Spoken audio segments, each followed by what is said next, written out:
হে বোন আমার, নগ্নতা ও বেপরদার সয়লাবের এ যুগে আপনি আপনার হিজাব নিয়ে গর্বিত হন।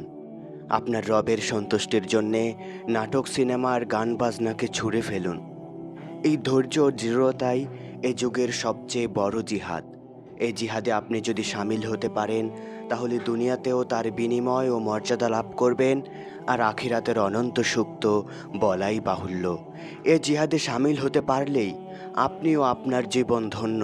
রাসূল সাল্লাল্লাহু আলাইহি ওয়াসাল্লাম ইরশাদ করেন, ইসলাম একাকিত্বের মধ্য দিয়েই উদয় হয়েছে, আবারও একাকিত্বের মাঝেই ফিরে যাবে। ধন্য তারা যারা এই একাকিত্বকে বরণ করবে।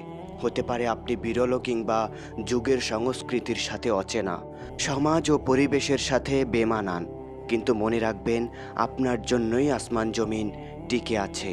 জান্নাতের দুয়ারগুলো আপনাকে অভ্যর্থনা জানাতে প্রস্তুত হয়ে আছে।